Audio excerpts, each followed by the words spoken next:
Well, well, well, my nocturnal nuisances. Welcome back to the Fanged Hexes Midnight Musings, where the witching hour lasts all night, the bats in my belfry refuse to pay rent, and the only thing colder than my undead heart is the coffee I forgot to reheat. Again. I'm your charmingly cynical hostess, Vampire Girl, here to unearth the weird, the wicked, and the what were they thinking from the crypts of history and legend. Tonight's tale has it all, my petrified pumpkins, UFOs, glowing eyes, and a spade-headed monstrosity that screamed its way into infamy. And no, I'm not talking about last week's PTA meeting. We're sinking our teeth into the legend of the Flatwoods monster, a creature so bizarre it makes reality TV look, well, almost tolerable. Light your candelabras, pour yourself a goblet of vampire-approved red, and prepare for a story that's out of this world, unless it's just an oversized barn owl with commitment issues. Either way, it's time to feast on the absurd and the supernatural. Let's go for a little walk, shall we?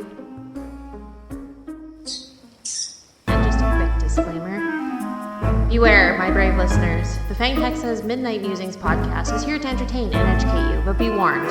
Venturing into the shadows isn't for the faint of heart. Our tales may tickle your funny bone or send shivers down your spine. If we're diving into particularly eerie realms, I'll give you a heads up in the episode description so you can properly brace yourself. The supernatural stories and folklore we discuss are based on legends and myths, not cold hard facts. If you hear a spine-chilling tale, remember, it's all in good fun. We keep the language mild, but the listener discretion is advised. If the eerie tales are too much, feel free to fast forward or skip to a later episode. And for the ghoulish little goblins out there, I'll signal you if an episode isn't child-friendly. My goal is to entertain and put a smile on your face, not to have you running for the hills screaming in the night. So sit back, relax, and plunge into the dark delights with an open mind. You're in for a frightfully fantastic time.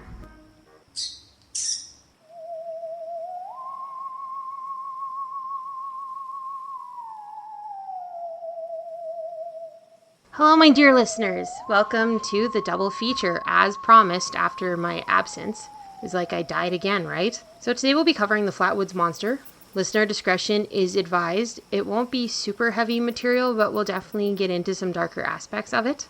But before we dive fang first into tonight's tale, I simply must sink my teeth into an old paranormal treasure, Martin Mystery, for my review. This is a cartoon from the early 2000s. It was big part of my childhood, I guess is what I should say. To me, it's a feast for those who thrive on supernatural shenanigans. The show follows Martin, a quirky and overly enthusiastic teen investigator with a passion for all things spooky, his snarky and far more grounded sister Diana, and their loyal friend Java, a literal caveman. So together, this dynamic trio works for the Center, a secret organization tasked with uncovering the world's creepiest mysteries and saving humanity from all manner of ghastly threats. Each episode plunges our heroes into eerie encounters ranging from ancient curses and swamp monsters to aliens and interdimensional chaos. Picture high-tech gadgets, relentless monster chases, and Martin's unyielding, sometimes hilariously misguided optimism in the face of danger. And let's not forget the iconic blend of humor and horror. It's just the right mix to keep you laughing and cringing all at once. If you love paranormal adventures with a touch of camp, sharp wit, and a retro cartoon aesthetic that'll transport you back to the golden age of supernatural Saturday mornings, then Martin Mystery will definitely sink its claws into you. Trust me, my little creeplings, this show is a must-watch, perfect for those who like their mystery served with a side of mayhem. Don't worry, listeners. I do have some fun facts for you to ponder this episode. So this monster has a nickname. Locals affectionately call it Braxy, short for the Braxton County Monster. Because nothing says terrifying alien encounter like giving it a cute nickname, am I right? Project Blue Book, the U.S. Air Force's famous UFO investigation, actually looked into the Flatwoods monster sighting. While they didn't find definitive proof of aliens, the fact that it caught their attention adds a layer of mystery. I have debated, like maybe in a future episode, I might cover Project Blue Book if I wanted to do more alien-related content. The monsters got this toxic aura. Witnesses reported nausea, throat irritation, and even convulsions after the encounter. Some speculate it was caused by a noxious gas emitted by the creature, or maybe just sheer terror. The Flatwoods monster made headlines across the U.S. in 1952, even earning a spot as the 11th biggest news story of the year. Not bad for a cryptid with questionable fashion sense. Flatwoods, West Virginia, is home to a museum dedicated to the legend. It features original sketches, memorabilia, and even a giant chair shaped like the monster. It's the perfect spot for a selfie with Braxy. And as always, don't forget to look in the show notes for some trivia. The Flatwoods monster is a legendary cryptid that first made its ominous debut on the night of September 12, 1952, in the small town of Flatwoods, West Virginia. Described as a towering, otherworldly being, this mysterious figure was said to have a spade-shaped head, glowing red eyes, a greenish body, and a peculiar metallic hissing sound to accompany its presence. Witnesses claimed it was over 10 feet tall, with a skirt-like lower body that added to its eerie, almost mechanical appearance. The way it describes that metallic hissing sound, I don't know why, but it always seems to make me think of, like, those metal men from Doctor Who that was really focused on converting the human race to the more machine. Anyways, the story begins with a group of locals spotting a fiery object streaking across the sky before landing, or crashing, in the nearby woods. Investigating the scene, they encountered a terrifying creature that sparked widespread fear and fascination. The legend quickly gained traction, feeding into the 1950s UFO craze and cementing the Flatwoods monster as a subject of fascination for believers in the supernatural and skeptics alike. Many theories have been suggested over the years to explain the creature, ranging from a misidentified barn owl perched in a tree illuminated by flashlights, to the idea of extraterrestrial visitation or even a cryptid lurking in the woods. The mystery remains unsolved, making it one of the most captivating stories in American folklore. First up, we've got Kathleen May, the brave matriarch of this motley crew who clearly wasn't expecting her evening to include extraterrestrial encounters. Imagine being dragged out into the pitch-black woods by a bunch of overexcited kids, only to come face-to-face with a 10-foot-tall something that looks like it stepped out of a rejected sci-fi movie poster. Kathleen described the creature's glowing red eyes and spade-shaped head because apparently intergalactic visitors are all about sharp geometry, right? And a greenish body that screamed alien chic. Oh, but let's not forget the ominous mechanical hissing sound, which is basically the soundtrack to her newfound insomnia. Then we've got Edward and Fred May, her two sons and the original architects of this chaos. They were the ones who spotted the fiery light streaking across the sky, which of course could have been a meteor, a UFO, or simply a flaming piece of space junk. But did they think about that? No. They grabbed their friends, called Mom, and decided to go full Scooby-Doo on this mystery. Their description of the creature, it was towering, terrifying, and looked like it had just stepped off the runway of an apocalyptic alien fashion show. But 10 points for enthusiasm, boys. Next in line, we have poor Eugene Lemon, a National Guardsman who probably thought, hey, I'm tough. I can handle this. Spoiler alert, though, he could not. When Eugene aimed his flashlight at the creature, he got an up-close look at those fiery eyes and that ridiculous headpiece and promptly screamed like a B-movie extra running from a zombie horde. In his defense, the rest of the group wasn't exactly channeling courage either. They all fled like bats out of hell, leaving Eugene's pride in shambles. Finally, let's not forget the other witnesses, including their trusty canine companion who, according to reports, took one sniff of that weird mist hanging in the air and said, "Nope, I'm out." The dog might have been the smartest one in the group, and then there's the lingering nausea the humans experience afterward, which they blamed on the creature. Honestly, I'm betting it was just the adrenaline mixed with the side of we shouldn't have been here in the first place. The accounts of the Flatwood monster have been the subject of fascination and skepticism alike. However, all the witnesses had the same description of what it looked like. Their stories were always vivid and very consistent. Skeptics have offered more grounded explanations. Many believe that the glowing eyes could have been the reflection of flashlight beams on a barn owl perched on a tree branch. Its head could appear spade-like due to the foliage or the shadows. The hissing noise might have been the owl's defensive reaction or the sound of natural elements like wind or insects. I have a really hard time believing that because if you've ever heard a barn owl scream, it definitely does not so much sound like a metallic hiss. And as for the fiery object streaking through the sky, it was likely a meteor, as corroborated by reports of meteoric activity in the area that evening. The nauseating mist the witnesses encountered could have been caused by natural gases or the power of suggestion amplifying their fear. Wow, that was a mouthful to say. Or the power of suggestion amplifying their fear. Whether it was a misunderstood owl, a meteor, or something far more mysterious, the encounter remains a testament to the power of human investigation and the enduring allure of the unknown. Buckle up, my sinister sweethearts, because the Flatwoods monster wasn't content with its 1952 debut. It just had to go for the sequel. Enter the Frametown incident of 1953, where one poor couple learned the hard way that West Virginia isn't just a place for quiet country roads and scenic drives. No, it's apparently where extraterrestrials throw their after parties. Here's the setup. The couple's driving along a dark, deserted road, because of course they are, when their car suddenly sputters to a halt.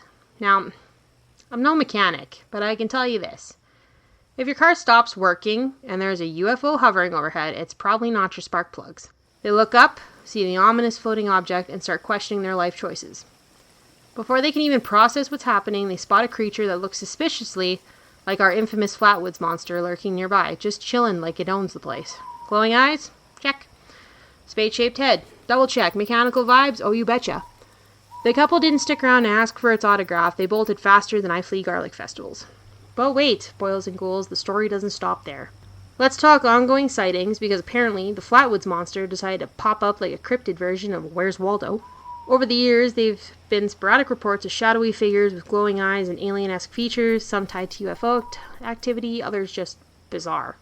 From strange lights in the sky to creatures skulking around the woods, people keep catching glimpses of something that seems just a little too unnatural. Is it our monster making cameo appearances? Or are we dealing with copycats? Either way, it's like the universe is saying, you thought you were alone. Cute. So why does this legend refuse to die? Well, my Doom enthusiasts, it's simple. It's got everything.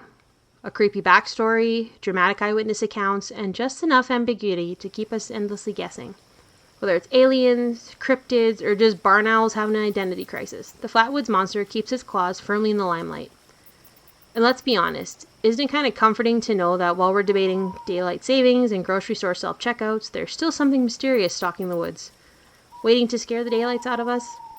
Because, here's the thing with the Flatwoods monster. This is what makes some legends more believable than others, is just the fact that there's nothing else described the same way as this alien is, or monster, cryptid, whatever it may be.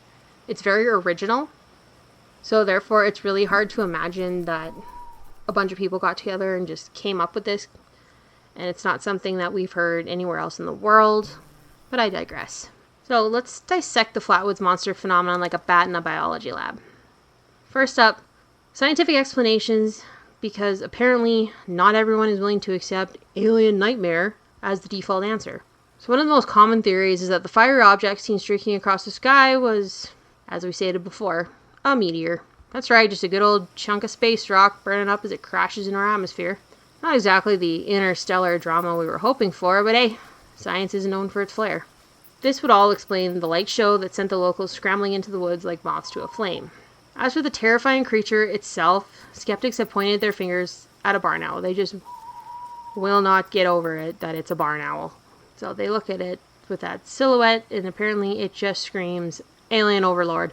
And they figure the hissing, just the owl doing its best impression of a steam pipe to scare off most humans. Honestly, if owls were this talented, they'd be heading to Vegas shows. So now let's just do the fun part, the fantastical explanations. If science isn't your jam, you'll love the idea that the Flatwoods monster was probably a visitor from beyond the stars. As some of us hope, some of us dread, but some believe it was an extraterrestrial being, either stranded on Earth or scoping us out for reasons we probably don't want to know. The mechanical noises and otherworldly appearance add fuel to the alien theory, making it the go-to explanation for true believers. Was it organic?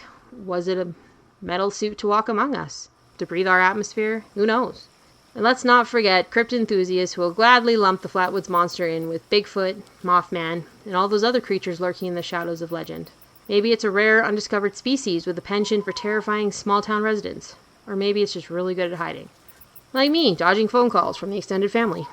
So which is it? The misunderstood owl with a flair for drama, fiery space rock that caused some serious hysteria, or a bona fide alien taking Earth for a test drive? Personally, I like to think the truth is out there, and probably laughing at us from a safe distance. Is it a misunderstood creature of this world, or a visitor from the stars? Eyewitnesses claim to have seen a being unlike anything known to man.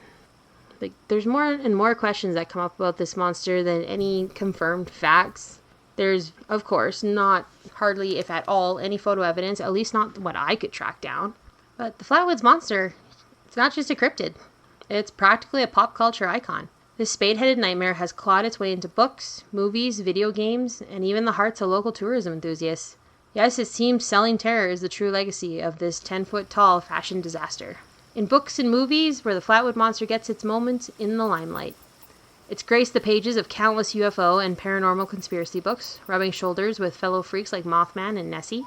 It's popped up in low-budget horror flicks where it's usually more terrifying than the plot itself, because nothing screams Hollywood success quite like a monster whose greatest skill is standing still and hissing. Honestly, it makes me wonder, should I be hiring this thing as my agent? Then there's video games, where the Flatwood monster struts its alien stuff in titles like Fallout 76. In this post-apocalyptic world, it's not just a monster. It's practically a celebrity wandering the digital wasteland like it owns the place. Where it's reimagined as a glowing, levitating entity that terrifies players wandering about the post-apocalyptic Appalachians. One of my favorite places to look into folklore. There will be a later episode on that. But talk about making a radioactive splash. And don't forget the merch. You can buy Flatwood monster figurines, t-shirts, and probably even a spade-shaped hat, because why not let it haunt your wardrobe too? But of course, let's not overlook local tourism, because Flatwoods, West Virginia has turned into a cosmic creeper into a hometown hero. The town has embraced the legend with open arms and probably a bit of sarcasm. You'll find monster-themed signs, souvenirs, even a big old chair shaped like the Flatwoods monster itself. Yes, they've literally turned the town into a cryptid carnival. It's like a love letter to spooky kitsch and alien oddities. Can you blame them? I mean, if life hands you glowing red-eyed lemons, you make monster lemonade. But what does this all mean? The monster didn't just visit, it stayed. Its legacy has woven itself into pop culture and local pride, proving that even an alien cryptid can become an icon with the right PR team. Honestly, my little creeplings, isn't that the real American dream? The legend is immortalized in works like The Braxton County Monster, the cover-up of the Flatwoods Monster Reveal by Frank Frascino, which digs into the sightings and conspiracies surrounding this infamous cryptid. It also gets its share of scream time in paranormal films like The Flatwoods Monster, A Legacy of Fear, where its creepy presence is examined and celebrated. I did watch that on Tubi. Well, I understand it was more of a mockumentary. It was definitely, I couldn't tell you anything that happened. I couldn't tell you anything that was discussed. It really wasn't that memorable. It's definitely a really low budget film. It's only about 45 minutes, so it's one of those things if you got nothing better to do. But my dear doubters and my daydreamers, the monster debate rages on like a bad case of hives you can't quite scratch. Honestly, it's almost as entertaining as the creature itself. Almost. On one side, we've got those skeptics armed with their magnifying glasses and an infuriating level logic. They roll their eyes at the idea of aliens and sigh dramatically, muttering things like, "It was a meteor, obviously," as if flaming skyrockets crash into the forest every day. Let's not forget the majestic barn owl theory, the hill they're apparently ready to die on. Yes, because nothing screams mechanical alien nightmare quite like a chunky bird with shiny eyes perched in a tree. One of my favorite kinds of owls, side note. If you suggest otherwise, they'll probably hit you with a pie chart and a patronizing pat on the head. There, champ. And there's people like us, the believers. Those wide-eyed, spooky-loving enthusiasts clutching their UFO books like holy relics. We swear on our haunted Ouija board that the monster is absolutely an alien here to scout Earth for either an invasion or vacation brochures. Glowing eyes, alien tech. Spade-shaped head, space helmet. Mechanical hiss, clearly extraterrestrial breathing apparatus. We just don't just believe, really. We live for the lore. We feed on it. They'll happily argue that an owl couldn't possibly pull off such a convincing scare like it's auditioning for America's Next Top Cryptid. Honestly, their commitment is almost as unsettling as the monster itself. But here's the kicker. Neither side can shut up about it. Like decades later, skeptics are still debunking, and the believers are still passionately shaking their alien-adorned merch. Why? Because deep down, we all love mystery. That's why we're here. Admit it, skeptics, you love proving everyone wrong, and believers, you live for the thrill of the unknown. It's a perfect storm of science versus wonder, logic versus legend, and clearly barn owl versus alien overlord. And that's why it'll never fade. It'll live on forever and make us keep asking, like, what if? Why is this still a thing? But, my night-loving nincompoops, we've laughed, we've shuddered, we picked apart the tail of Flatwoods Monster until even the barn owls are annoyed. Interstellar travelers to misidentified birds, it's clear that this mystery will forever straddle the line. But, whether it's a cryptid, a cosmic castaway, or just West Virginia's weirdest tourist attraction, one thing's for sure. The Flatwoods Monster proves that some legends refuse to be buried. And with that, my frightful fiends, remember, if you see glowing eyes in the woods, it's either an alien or something worse, your ex. Thank you for joining me for another midnight of eerie musings on the Fanged Hexes Midnight Musings. Tonight we unraveled the legend of the Flatwoods Monster, so I will leave it for you to come to your own conclusions. I hope you found it as hair-raisingly delightful as I did. It was just one of those hyperfixations that I just could not get out of my head that I'm like, I have to do an episode on this. If this episode sent shivers down your spine in all the right ways, feel free, nay, feel possessed, to subscribe, rate, and leave a review. Your support fuels this cryptic cauldron of curiosity. You can follow me on Facebook for updates, behind the scenes, shenanigans. We also have Instagram for the extra eerie content. Have a spine-chilling story to share or a topic that's haunting your mind? You can join our Fang Gang in our Facebook group or email me at vampire_girl_@outlook.com. I love to sink my teeth into your suggestions. And don't forget, the Fanged Hexes Midnight Musings. It's always lurking on Spotify and Amazon Music, ready to cast its spell, whether you're in need of a frightful delight. Until next time, stay spooky, my vamps, and remember, you hear that hiss in the dark? Could be the Flatwoods monster, or a very annoyed owl.